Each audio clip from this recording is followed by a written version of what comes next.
nag-start po kayo pandemic, di ba? Yes. So, ilang araw po, paano niyo po naparami ng 10,000 yung mga followers niyo sa YouTube?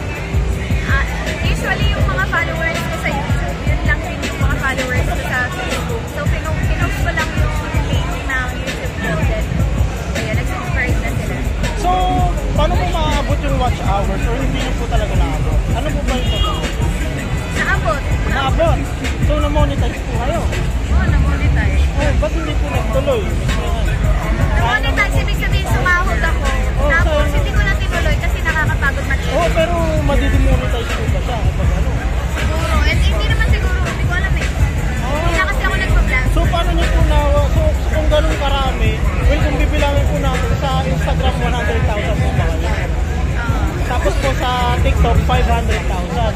Kabisado ko followers ko Hindi, ako po kasi nakapalo po sa TikTok. Nakapalo din po ako sa Instagram.